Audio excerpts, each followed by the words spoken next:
Welcome to another edition of Trucking with ProMiles. Tony, it's been so long I had to look down and reread the name of our podcast. It's been a while. How you been? Catch everybody up on Tony Stronchak and ProMiles. It's been going okay, buddy. Doing all right. Yeah, it's been a fun year this year. A lot of ups and downs, a lot of challenges, a lot of accomplishments. So a lot's been going on. I mean, ProMiles in general, we just keep growing, man. We've just launched Nevada out there, and we've got Washington that's going to be launched next, and I think we've got Alaska. We've got a bunch of other Wyoming. You better be careful. Kentucky. You're going to get in trouble. Yeah, probably with so. your sister. There's a lot of them. So with a lot of the state jurisdictions finally getting some funding from the federal government has helped us a lot this last year. I think we got 5 in development right now and 4 RFPs that we've won.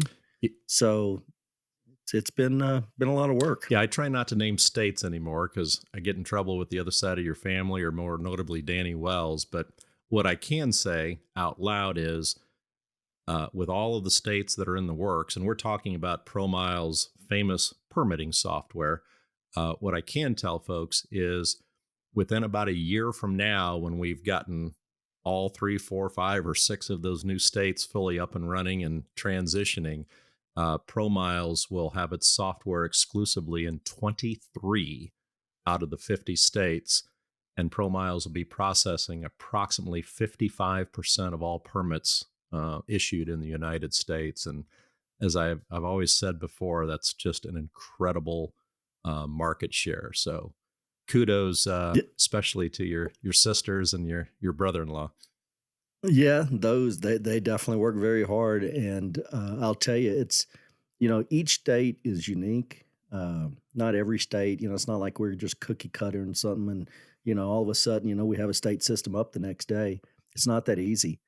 In this whole venture, we actually came out with a whole nother permitting system probably about a year ago, and started implementing that with the jurisdictions coming on board, and then going back to other jurisdictions and upgrading them. It's been a lot of work. There's been a lot of compliance pieces there. There's been a lot of technology enhancements and security and all other kinds of things that we've had to implement in these states. But the cool challenge was, me and my partner Tim, said many years ago, it'd be really cool, if we could do about 20% of all the permits out there. That would be really cool. Never once did we think we'd be over 50, which we are now. But I'll tell you, that part of our business has grown so much, and it's all because the jurisdictions have realized, we can automate a lot of this stuff. We can take, good data and trust it and self-issue, sometimes up to upper 90%, 98% in some jurisdictions on their permits. It's amazing. And they didn't do that back in 2003 when we got started. Nobody was truly automating anything. So it's been a lot of work. It's been fun, but we still have a lot to do. There's still a lot of states that need better systems. There's still states that, built systems years ago and hadn't had the money to rebuild them yet, but they're going to come, and we're going to capture more. But I don't think, Stephen, anybody has ever had this majority of the jurisdictions at one time. Oh, I guarantee you. I mean, you're talking to the guy that's been anal about this topic for probably 25 years. And when I first came on the scene with Illinois DOT, there were 2 companies that together had about 13, 14 states. All the rest of them were almost like the wild, wild west. So, yeah. If you just counted those states that had systems at the time, one of our competitors at that time probably had about 50, 60, 70%. But again, we were only talking about 13 states at that time. And when I talk about today's world and ProMiles soon to have a 55% market share, I'm taking all 50 states, including those 6 or 7 states that still don't have an automated system yet. So yeah, it's a first. I can't believe those other states don't have anything yet. I mean, there's just 2. Actually, there's just 2 or 3 now that literally have their customers still calling in or faxing in only. Vermont being one. Stay tuned there. That's all I better say about that. Um, but of the remaining 6 or 7 states that aren't automated, and again, it's controversial, but I've always used automated in the context of a trucking company or a permit service, 24 hours a day, 7 days a week, can apply for a permit through a state up to certain dimensions and weight. And if the route works, receive that permit within seconds without any human intervention on the part of the state side. And when we define it that way, Tony, there are now probably only about 7 or 8 states that still have to have a human being at least eyeball every single permit application, even though behind the scenes the state is automatically analyzing it at all. They still have a human eyeball on it before it pushes out, and that's continues to be an issue for many in the industry. You may be going through 5 states, 4 of them are auto issue, but if that fifth one is not, and it's a weekend approaching or a holiday, you're going to sit and wait for a while.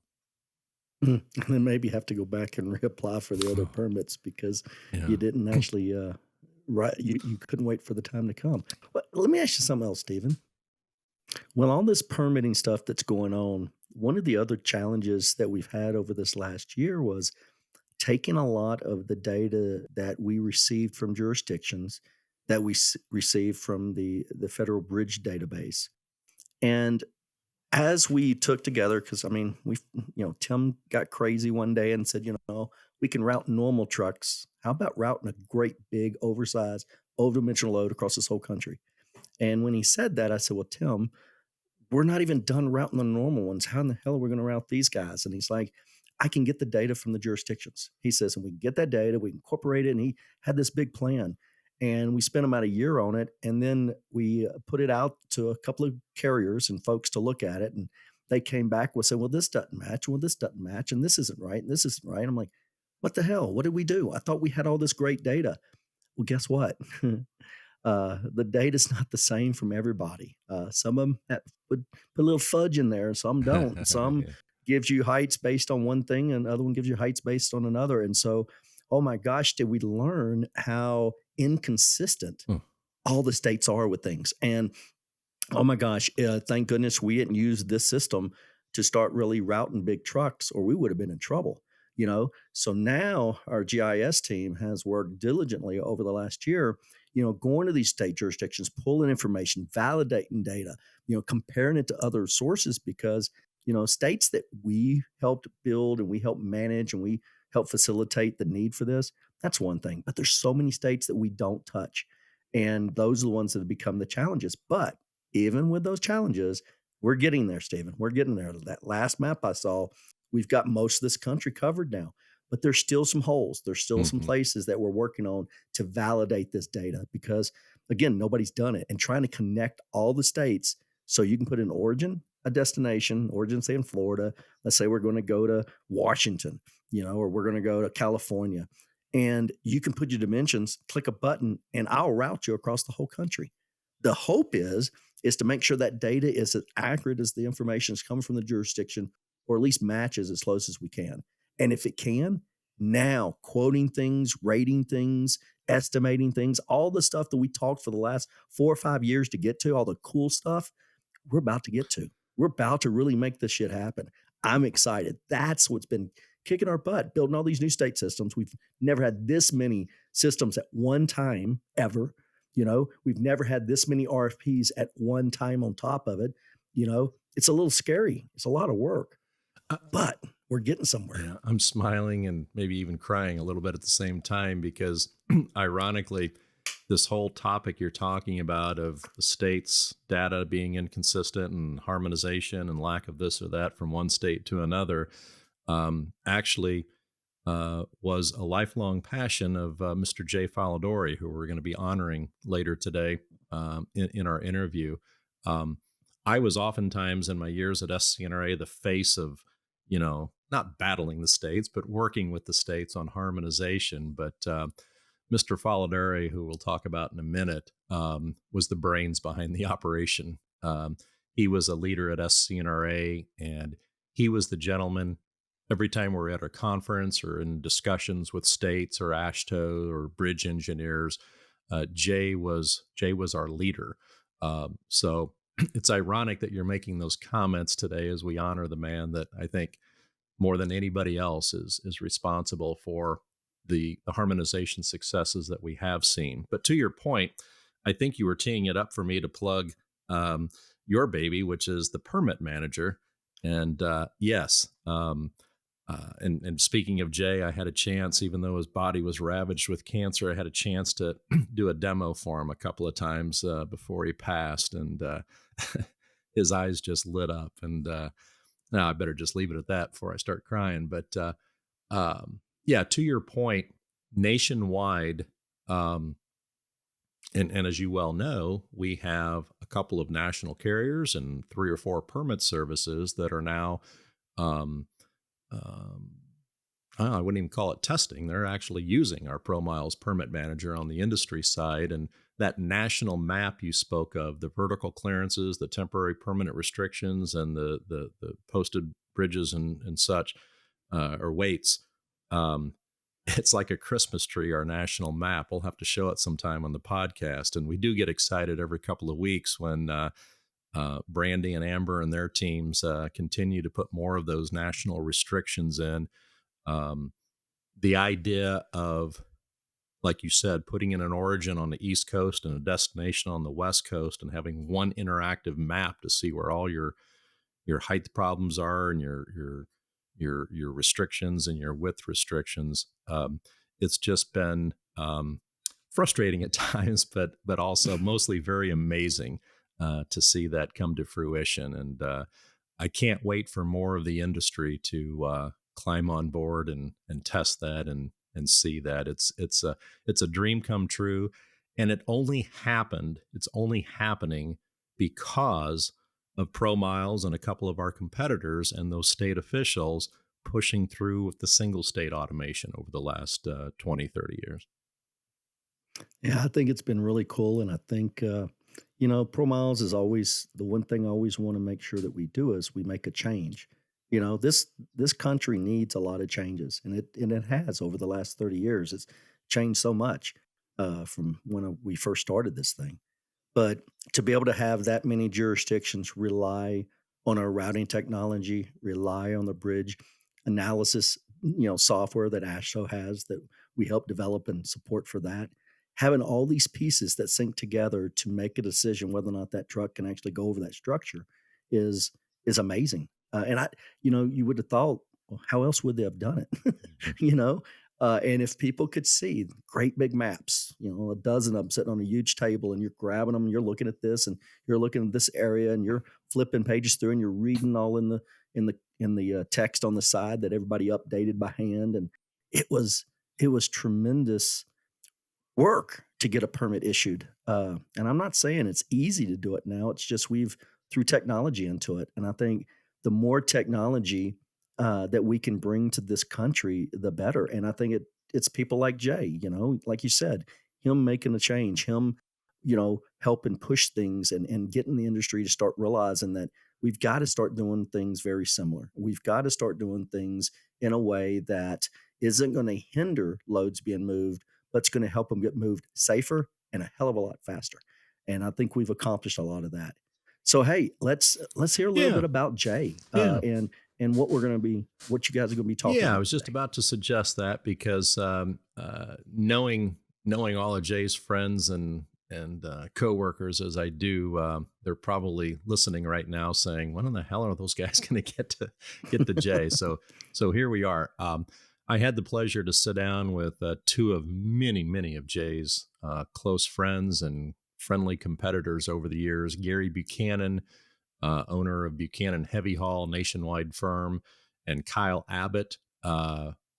He owns his own Landstar agency now, a very successful one, Spectrum Transportation out of Kentucky. But for many years, Kyle worked directly under Jay at Landstar and was many of our point of contact for OSOW and heavy haul within Landstar. But Jay was a very special man, and lots of emotions when we talk about Jay. Obviously, he, laughter and fun loving and the storytelling and such. Um, the incredible knowledge and wisdom that he had. He was a sponge about anything and everything related to trucking and wine, which we talk about in our interview. Never seen a man more knowledgeable about the subject of wine than Jay. But also some sadness, of course, because as I told you, Tony, um, Jay died at the age of 69 earlier this year, but for all intents and purposes, most of his 60s decade was just spent battling and battling and battling this horrific, horrible disease of cancer. So, the sadness, but also anger, because as I shared with you, not that we don't accomplish anything before we hit 60, because you and I have yet to hit 60, but um, I felt like Jay in particular was just coming into a decade of the 60s where he had established himself as a leader in the trucking industry and especially specialized. And this decade for him was supposed to be about him reaping some of those final rewards and honors, going through the chairs with Specialized Carriers and Rigging Association, the presidency and the chairman. He missed both of those big honors because of his sickness. um, I felt like this decade was where he was going to lead not only Bennett Motor Express, whom he went to after Landstar, but he was going to lead the industry as a whole. He was just that kind of a special guy. But the one thing I wanted to share with you, Tony, about him personally was, and this might remind you of somebody when you look in the mirror, he was one of those few bosses and leaders to where it didn't matter whether you were his executive vice president or the custodian cleaning the restroom in the 6-story building at Landstar. Person after person after person of Landstar has told me and told others, and in his obituary and the LinkedIn post that I did, that he was a special man that would always stop and spend a few minutes or more, not just exchanging pleasantries, but there's stories within Landstar where somebody who had just started their first week or somebody cleaning the toilets on floor number 5 had a particular issue or concern. And he stopped and listened and analyzed it and then went to HR or went wherever to try to get it rectified. And Landstar is a big corporation. So those are just a few of the things that made Jay Folladori so special, and is why we're honoring him today. Well, Stephen, I really didn't get to know Jay that well. I met him at the Hmm. Hmm. conference once or twice, but the thing we will do, Stephen, is we're going to continue, even though he's not here. We're going to continue what he started, and we're going to make this nationwide system perfect. And we're going to do it, and we're going to have connections to all these jurisdictions to make sure when things change, we know. And then we will synchronize this. We will finish getting a system together. And what we're going to need is we need the industry to take the system, utilize it, compare it, help us audit what we're being told the correct information is, and validate it. We need as many eyes on this as possible. And I think if we can be successful and get this nationwide routing solution done, getting it where you can auto upload all the jurisdictions directly to the states and simplify this whole process. And at that point, I'm sure Jay will look down and smile really big, Uh, knowing that we helped him yeah. finish the thing he And started. this is going to sound crass because you and I work for a for-profit company, and we're talking about a product here that obviously is generated to create revenue. But as I said earlier, when I showed this to Jay joined a industry roundtable group that Dan Wells and a few others do on a weekly basis, and we discuss industry issues for a half hour, and then we spend a few minutes on Bible study. But Jay, Jay, when we showed him the demo of the permit manager, and I know I'm being repetitive, but it just meant so much to me, and I know it does to you too, that his face, he was struggling a little bit talking at the time, but his face just lit up And those of us that knew his history of fighting for harmonization and more efficiency in specialized transportation, um, that just meant so much to me to see how pleased he was with what ProMiles has done so far. So thank you for saying that. And yeah, that's good motivation to keep rolling with that nationwide permitting system. Yes, sir. Yep. And I'll tell you what, Stephen, I hope you and Kyle and Mr. Buchanan, I hope you guys, you know, share a lot of great stories that you guys had about Jay. I think there's things that a lot of people out there don't know. So enjoy y'all's talk. He'll be in our thoughts for a long time. Thank you, Tony. Let's go to our interview with two of Jay's best friends, Geary Buchanan and Kyle Abbott.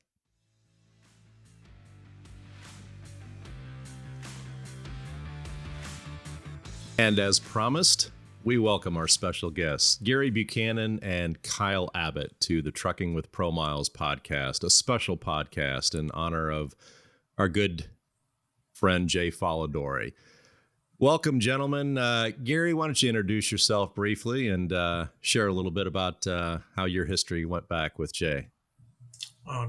Geary Buchanan. My wife and I own Buchanan Hauling and Rigging. Was a truck driver for about 27 years. Then we started this, and right now we have about 600 employees. First met Jay a little over 20 years ago, and got started to be very good friends with him about 18, 19 years, and did some traveling with him. Saw him at SCNRA functions and carrier meetings, things of that nature. And probably about the last 7, 8 years, we're good friends with his wife, Becky Metland, and we did some social things together and traveled to Florida and visit him. Just a good industry friend. And Kyle Abbott, a little bit about yourself, sir, your work history, and your time spent with Jay. Well, work history, time spent with Jay. Work history, most of my career was with Landstar, where Jay was for quite a while. Spent almost 30 years there. Transitioned on now to I'm owner of Spectrum Transportation, a small trucking agency with Landstar. We do some other things as well, but spent a lot of time with Jay. I lived in Jacksonville there with him for 20 years or so, and he was my boss for a significant amount of time, and even a friend before that. So we spent a lot of time together, traveled together a lot. Probably the last 10 or 12 years, quite a bit. So that's where we met I'm Jay. guessing Spent some time with him and his wife as well. We'd have dinner periodically.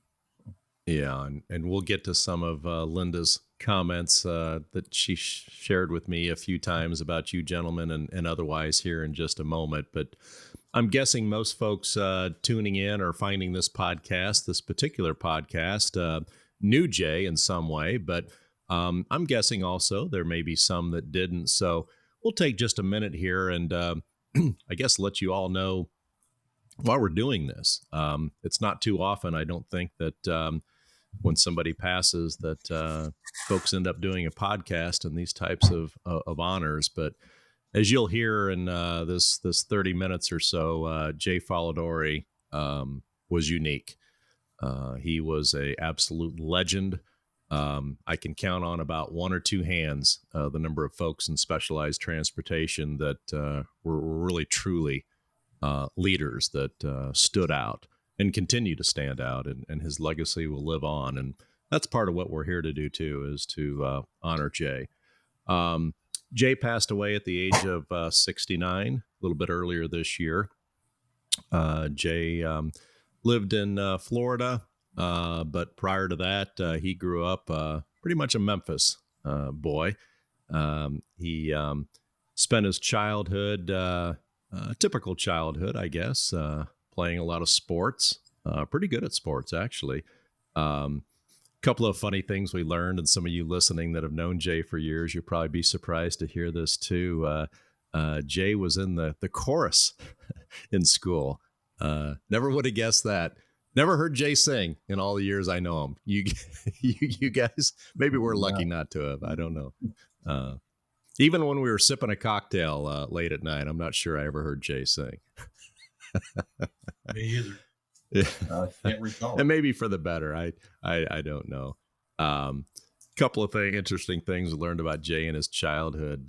Well, first I better back up. Jay, for those of you that don't know, spent his career in trucking, several companies. We'll talk about all of those in a moment, but most notably made his mark at Landstar, the corporate office there in Jacksonville, Florida. And it's kind of an interesting story how he got there. We'll let Geary tell that one a little bit later. And then late in his career, got an offer he couldn't refuse and went to another highly successful, reputable company, Bennett Motor Express, just up the road there in McDonough, Georgia. But in between that, as we'll talk about over the next several minutes, Jay not only was just outstanding in his careers with Landstar and then Bennett and the previous trucking companies, but what I want to focus on is the imprint he made on the industry as a whole. You've heard us talk about harmonization ad nauseum over the years. Jay Folladori was first and foremost about harmonization, totally dedicated to helping the entire industry. And those around him, we'll tell a few stories about his interactions with folks at Landstar as we go along as well. But I want to start with one of the many things we loved about Jay, and that was our dinner times with Jay. Dinner times with Jay were an experience, right, Kyle? I mean, Yes, it wasn't like just going out to dinner with a couple of friends. When you went out to dinner with Jay Folladori, he assumed control of the table. He took over the wine and all. It was just it was an experience, wasn't it? It wasn't just dinner. No, it was an experience. He would take total control, and he demanded the premium service that he expected wherever you were at. Usually something was wrong with his meal or whatever. Usually something was wrong or not up to par, and he would point that out. But, I've been plenty of tables, 15, 20 people there to gather together, and he was in total control of that. And for waiters, waitresses, management of the company, they better do it right and better do what he expected, because he would let them know if they didn't do it right. And I don't mean that in a rude manner, but, he would point out, you haven't come back to check on me in the last 10 minutes. Why have you not come back to check on me? It's as simple as that. But even as his family has said, there was always something wrong. And usually with his dinner, almost always something wrong. But it was in a fun way. It wasn't, I don't want that to sound bad against Jay. It was entertainment almost for the rest of us. It was. Yeah, and Geary, the conversation when Jay Folladori was at the table was just nonstop, entertaining and interesting, wasn't it? Yes, he. Once there was a little bit of Tito's there, it really got interesting. And we had, when he found out that I spent most of my time as a truck driver, and then he would say, he was around in the late 70s, that before deregulation. And I didn't realize he was at Eckmiller. And I said, I used to trip lease to Eckmiller. He says, oh my God, I probably filled out your paperwork. And I said, well, you're probably the one that was slow paying too. And we just go back and forth. And that's how, I remember him. And I just always looked up at him, even though he was younger than I am.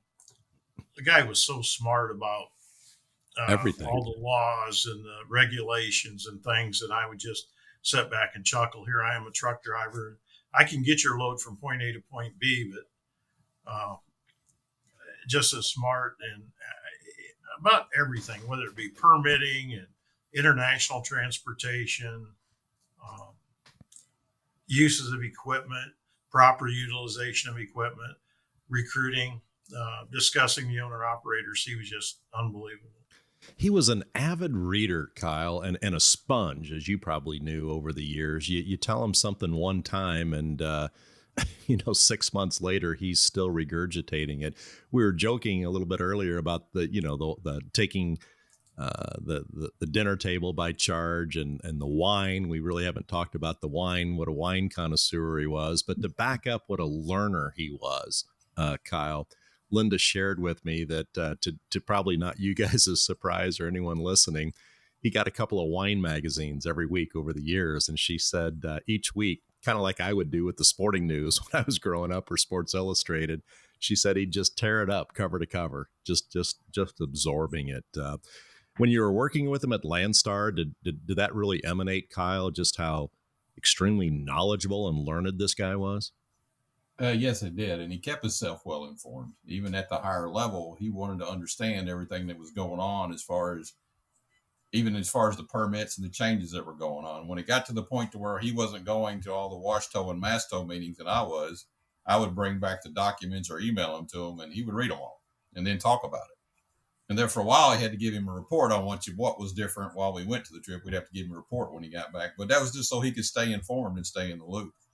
And in his previous position there at Landstar, before he moved over to the heavy haul division, he was vice president over the trailers at Landstar. And we would sit down and spec out new heavy haul trailers when we were going to buy them. And his knowledge was intense.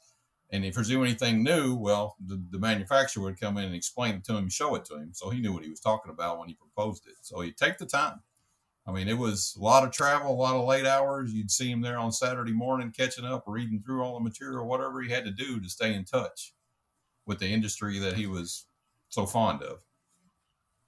Yeah, and the picture we're attempting to paint here in this podcast, amongst many others, is just the extraordinary above and beyond that Jay kind of possessed these talents. And you two know better than anybody. And Gary, I've spent a fair amount of time with you recently. When you're working the trucking industry at the levels of management or ownership that you all do, it's 24/7, just keeping the trucks on the road. And Gary, that's why I find it all the more extraordinary that Jay, in jobs similar to the two of you, with all the fires to put out, still found time to read and educate himself. It's just incredible. Where do you find the time? I don't know. He just he made good use of his time, but he was just one of those guys that could read something one time and remember it. He would know what it meant, and but he was the one that sold me on the double drop stretch trailers. You know, he said, you're going to find that's the most valuable piece of equipment you got. And from utilization, cost, and drivers, and you can, haul the most specialized freight and keep those trailers busy. And we were talking one day, just in casual conversation. And then I started looking at what we were doing, and he's dead on, and talked about different regions of the country, different, just different cylinders of business, whether it be construction and, farming, construction and wind.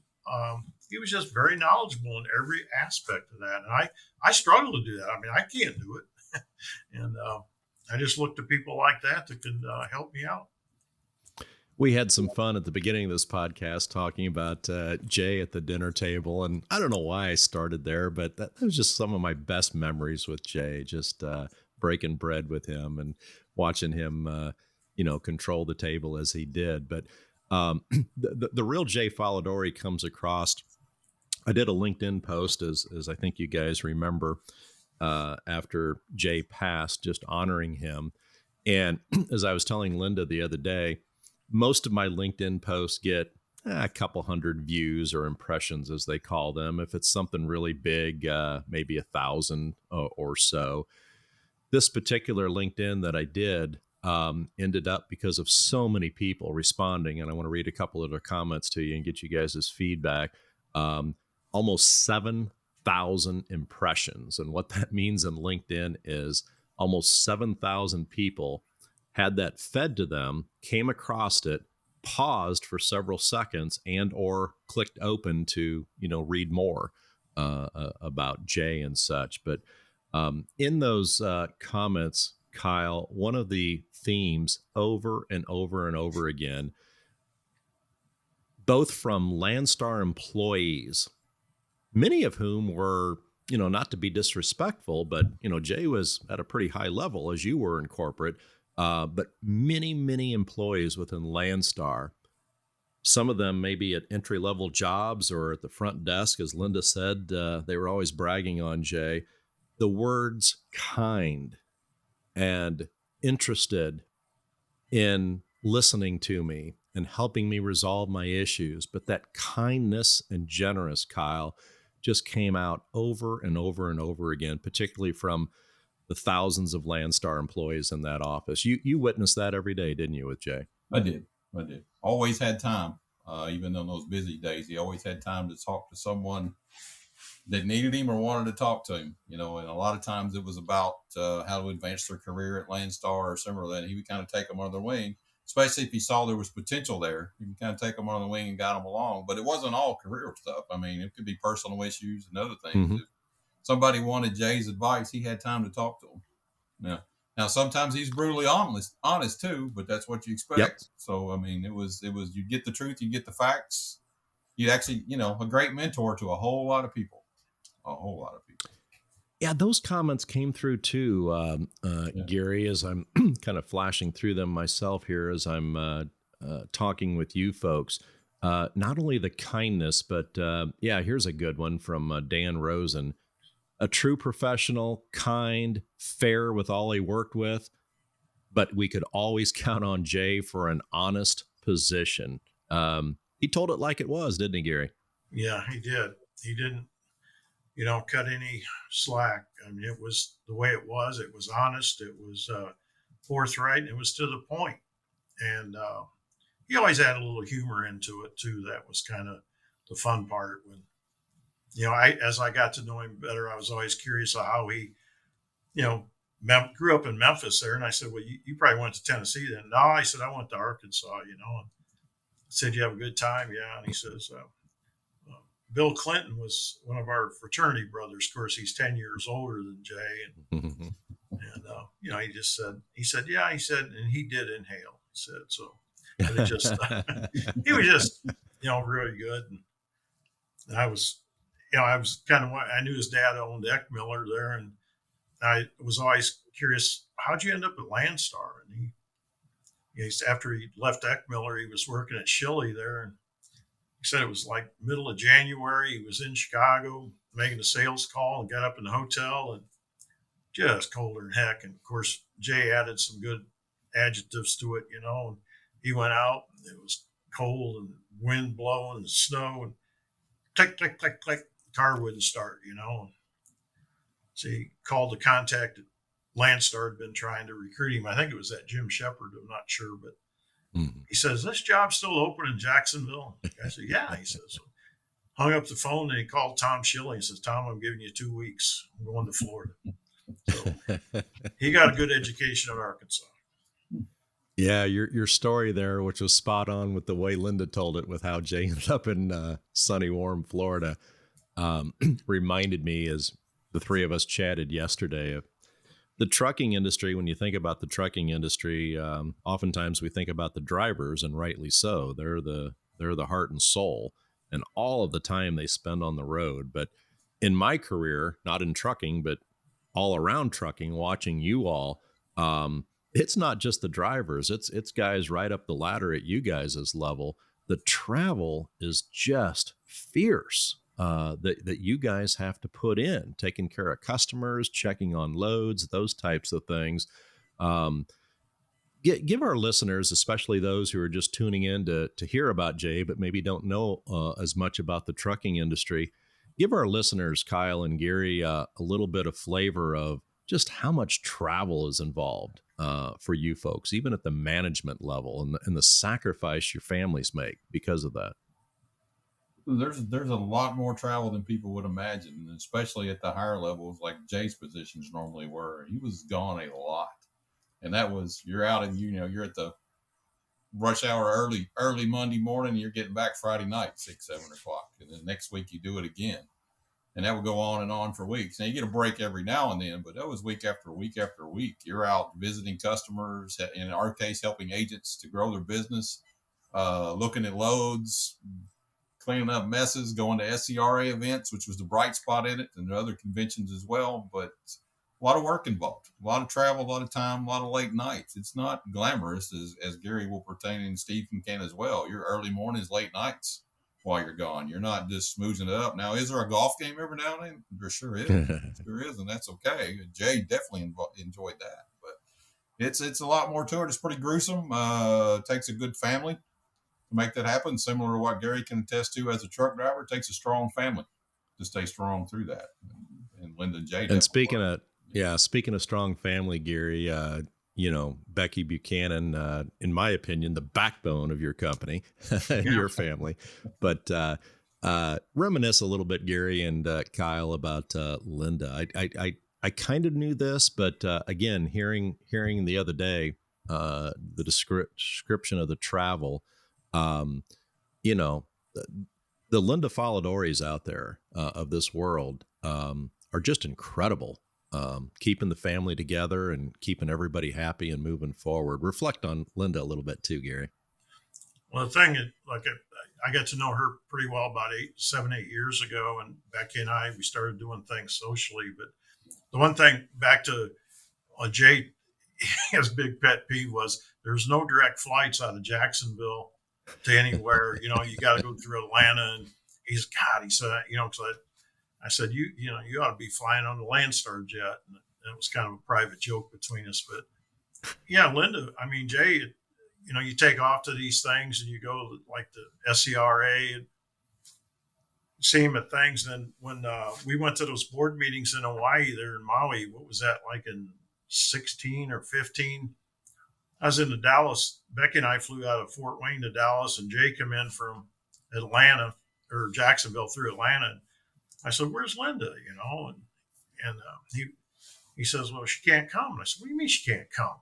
You need to borrow a credit card or what, bud?" And he gave me a stack. No, he said, "Landstar has a policy that no, can't take your wife." And I said, "What?" And I said, "Come on, man."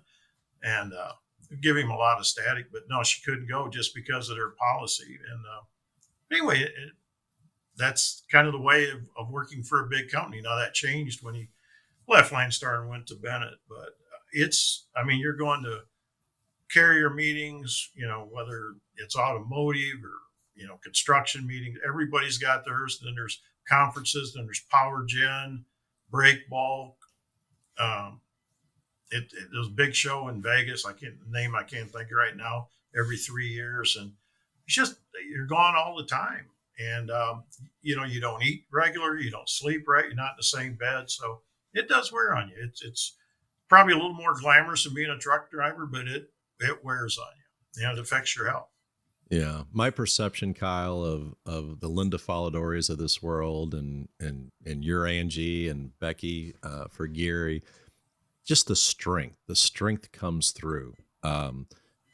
Somebody with the pressures that you guys have in your business and the travels, having somebody at home and your partner by your side is so important, to have somebody that's strong. And that's the word that always comes to my mind when I think about my times around Linda at the conferences, particularly the later conferences when Jay was ill. She was just a pillar of strength and class and dignity, and still is. Yeah, they take care of everything. They're strong individuals. They have to be. They're taking care of everything at home while we were out traveling, while Jay was out traveling. Linda's taking care of everything at home, keeping it together. Understanding when he gets home after a long week that he's tired and carrying on, and she gets him ready and props him up to start again next week. That's what it was. And always there. And you struggle on the road sometime and you make that phone call, that's your rock you can depend on. That's that person. Perfect example of that was when after COVID, when we had the meetings there in Birmingham, there was a long connection in that hotel, and Becky and I and Paul DeLong, we come around one corner and here's Linda coming, pushing Jay. He couldn't walk, and he was in kind of that walker type thing you could ride on, and pushing her. And I said, "Linda, what you let us push?" So I pushed a little bit, and then Paul pushed, and then Becky went, saw the hotel and got us a wheelchair. And funny story there is Linda was walking around and Paul was pushing and pushed around for a couple of hours. And he said, "Damn, this thing pushes hard," and that.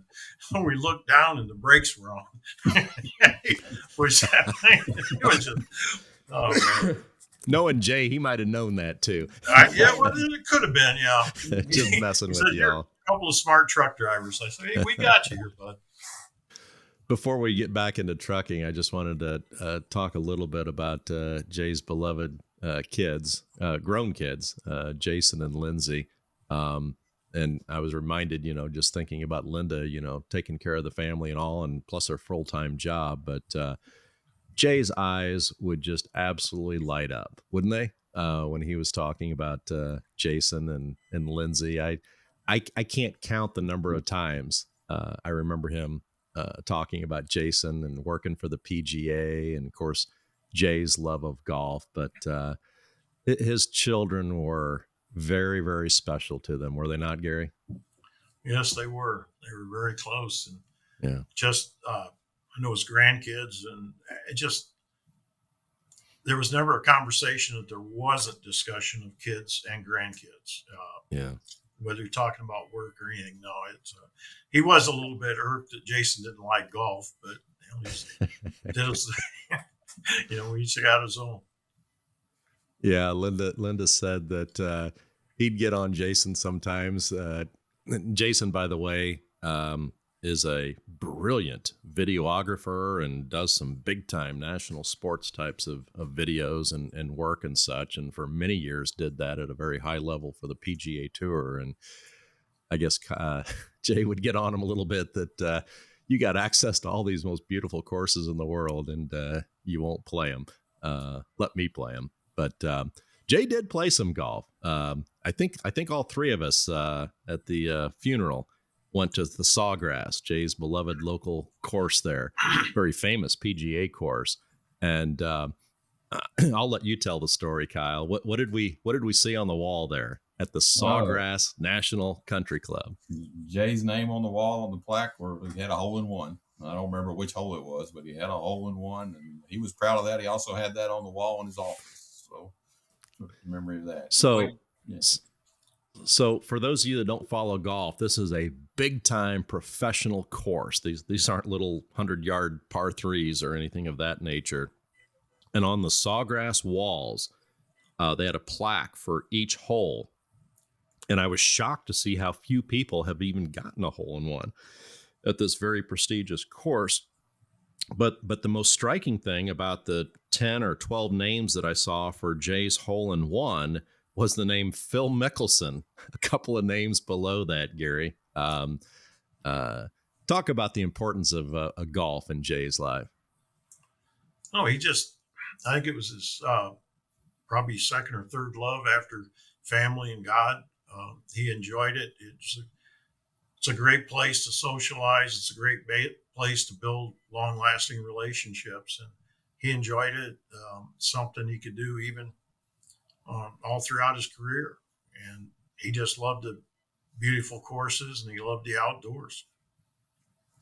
So I want to close by celebrating what I really wanted to celebrate about Jay's professional career, and that's what I selfishly got to witness on an industry-wide level and an association level, and I know you guys saw it too, but as great as he was at Landstar and Bennett and the earlier trucking companies and such, I thought what really set Jay off and distinguished him was the respect and the name recognition that he built up in not too many years once he hit the national association level. But Kyle, you probably spent more time with him than any of us at these conferences. Give our viewers a little bit of insight about the way Jay Folladori could command a room within a conference. We've got state officials up on the stage saying what they say about their policies. We got industry officials in the audience, sometimes, bickering back and forth. But as I said to you guys the other day, when Jay Folladori stood to speak, it was like E.F. Hutton was about to speak, wasn't it?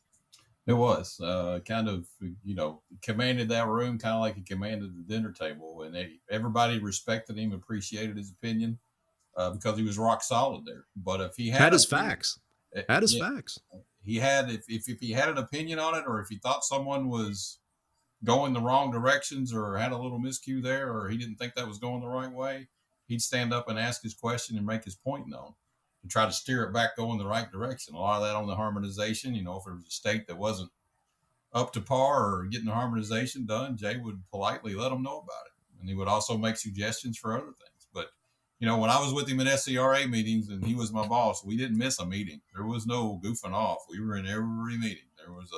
You went to every meeting. Despite some late nights, right? Yeah, Despite some late nights. Yes, we had a few late nights too. You participated in Jay Folladori was always the first one to the meeting in the morning. Well, we always, when we traveled, you had to have breakfast with Jay every morning at 7 before the meetings would start, so you could talk about the day. And if we had to split up to go to different meetings, who was going where, and we had to talk about it. But there were several occasions where there were some pretty late nights and maybe too much wine or Tito's or something else that went on. And during one of my rookie experiences, I thought, well, second or third day there, I said, nah, Jay's not going to be done there at 7 o'clock. So I drug in about 7:15 or 7:20, and there he was, like, where you been? Where you been? So, one other thing to add though, later on in his career, when his health wasn't so good, we were at SCRA meeting in Charlotte, and he was in a wheelchair, and I was sitting behind him in the chairs, and he wanted to make some comments, but he wouldn't do them sitting down. He wanted to stand up. So I held the chair behind him, and he was going to stand up and ask his questions. And he turns his head around and looks at me. He says, "Don't you let that wheelchair slide out from under me when I get up or sit down." Yes, sir. Yes, sir. But the deal was, he was dedicated enough, committed enough. He wasn't going to do that. It's going to be like always. I'm going to stand up and make my point and speak my concerns, and admire him for that. Even when he didn't feel like it, he did it anyway. Yeah, that gets me a little emotional hearing you tell that story, because I can all but visualize that was Jay wanting to be professional and dignified, even when cancer was just ravaging his body there at the end. And that's a special story too, Kyle, because I wanted to share with both of you my memories of what Jay and Linda and others told me about the two of you, and it's one of the reasons it was an easy pick to select you guys. Jay thought so highly of you, Kyle. He saw so much potential in you and wanted to mentor you, and saw so much promise. And I think it was darn near a father-son relationship. Although stern at times, he was your boss, and you never forgot that. But the fact that even after he left Landstar and went to Bennett, you two still having that relationship, I think speaks volumes as to the special bond between the two of you. Probably one of the most influential people in your entire life, Kyle. Yeah, definitely career wise. Yeah. Ranks up there with dear old Dad. I mean, he was a good man to me. I was living away from my family. He took me under his wing. He taught me how to do work the corporate political world a little bit, so you could make your advancements, and how to communicate with people, but always there, rock solid, give you the advice you needed. We would have some stern discussions. We would argue back and forth sometimes privately. And he told me, he said, you can say anything you want to me. You can even cuss me if you want, as long as you end it in "sir." It was kind of stuck with me for a long time. But never went that way, but it was good experience. Really good man to me. Took me a long way. Took me with him. We stayed pretty close even after he left Landstar and went to Bennett, which was kind of a shock. But we hung out together at SCRA meetings. Always did from there on. He never forgot his friends. Older and his health got issues. I felt the need to help him get around and help him get what he needed to do, and always offered my help. But amen. Really good man to me. Steve, really good man to me. The one word that keeps coming to mind to me in talking about Jay was class. Everything, he dressed impeccably, good food, fine wine, and he was so smart, so well versed on so many different things in transportation. And I always was a joy to be around him, even for especially the social things. I mean, I just bust up laughing thinking about him, and we heal up in a day or two. But I mean, he just, and the thing was too, is we're all fierce competitors. We're just work our butts off to beat the other one. But when it comes to best practices, he was the first to share the idea. And I'll forever be grateful for that's what he taught me. I was older than he was, but he had that experience and that level of the transportation that I never had. And I looked for him for advice. And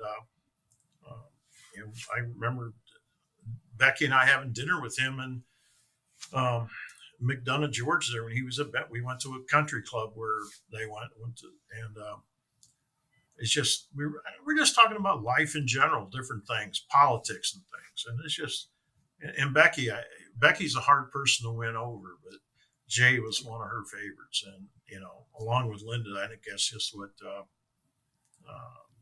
made me like him so much. And vice versa. As I shared with Kyle earlier, I'll share with you. You had a very special place in Jay and Jay's heart. And especially so, Gary, you guys were friends for several years, but the last couple of years when Jay, really had his struggles, I know I've heard from Linda and others that's when you and Becky just really shone through as angels for them. And even in the end, when Jay was really struggling just from a cognitive standpoint, the phone would ring, and when he noticed that it was you calling, his face would just light up, Linda said. So very special people, you and Becky and Kyle, you and Angie, good friends and reciprocity. Let me just close up on the association thing by sharing that Jay was one of those people, and it wasn't just Specialized Carriers and Rigging Association. Any organization he got involved with, AASHTO, for example, the 50 State DOT Association, leaders and smart people, articulate people like Jay just quickly rise to the top. And I remember when they were forming an industry advisory group for all the AASHTO organization, and it was Randy Braden and one or two others putting that together, staffers, Chris Smith.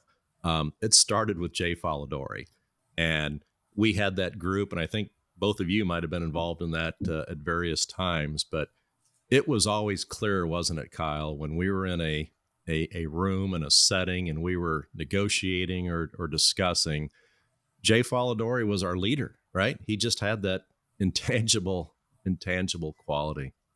He did. No matter what he was involved in, didn't really matter. Yeah. One last thing about SCNRA, and this is my little special moment about the character of Jay Folladori. He went through the chairs, and as you guys both know, when you go through the chairs, you're chairman of the Transportation Governing Group, you're on the board of directors, and then you go through secretary, vice president, president, and chairman. And as both of you know, that's a big deal. And SCNRA really plays that up, as well they should. And when you become president and then chairman, your family is invited to the annual conference. It's kind of like the Oscars of specialized transportation. And the family is there, and we really celebrate, the next leader of SCNRA. And I'm probably going to ask you to comment on this, Gary, because I'm going to get choked up. But Jay Folladori never got to go through any of that. He became president and chairman, and all those wonderful honors that come with that, and the recognition and such. Jay didn't get to participate in any of those honors because of his illness. But every time I spoke with Jay about that, there was never a sign of, remorse or feeling sorry for himself. I learned a lot, Gary, watching a man go through that. Yeah, I think Steve, it is something to be, so proud of. And I think that once a person's up there, you're giving your acceptance speech, you're probably talking a little bit about yourself and a little bit about your family and your background. And I think in God's people, everybody in that room knew how strong Jay Folladori was. Nobody had to tell anybody. We knew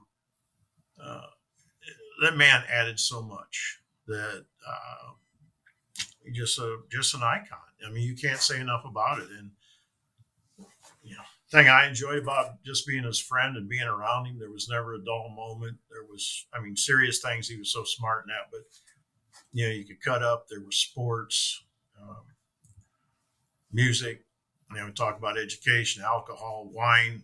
I learned more about wine having dinner with he and Linda out there California on the ocean. I think, man, God, man, I thought I was with a rock star out there. He just, this is from Italy, this and that. So, whoa, I'm a truck driver. Let's slow up here a little bit.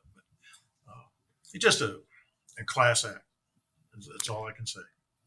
One final comment about Jay, and for those of you who know me, I'm certainly no saint, and I'm no leading Christian man, but I'm trying to be. And we have a weekly group, and we talk our industry issues, and then we do a little Bible study. And I was reminiscing with Linda the other day about that, and I didn't know Jay's history, and she shared with me, as you guys probably know, excuse me, he was raised a Presbyterian, and like a lot of us, kind of fell away for several years. And Linda told the story that for many, many, many Sundays, she'd go to church. She and the kids would go to church, and Jay would go golf, of course.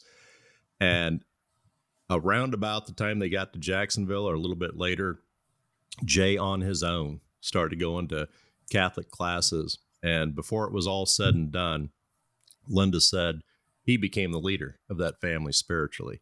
And he was the rock. And without getting too sappy, I guess I just asked you both to comment on Jay's spiritual life and such, and how it really kind of rounded him into the final great man he was. Geary?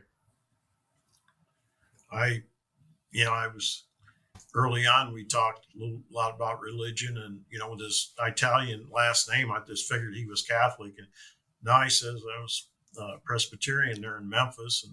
And, and his dad and mom had been divorced and that. And then Linda comes from a great Catholic family there with a lot of brothers and sisters. And yeah, I knew it. He told me, he said, I made some mistakes, not enough time in church and more time on the golf course on Sundays. But then you realize what things are important. And I was very happy, Steve, when we got him to join us, probably those 6-8 Bible, our Bible study on Wednesday. We got him to talk, and then, come in and join us. And, then his health didn't allow that. But, he knew that God and Christ were there. And,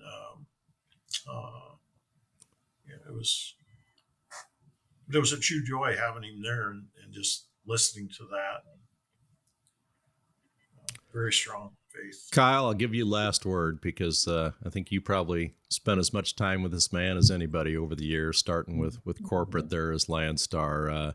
Just your final reflections on our wonderful friend Jay Folladori. Never knew he was a Presbyterian. Never knew that part.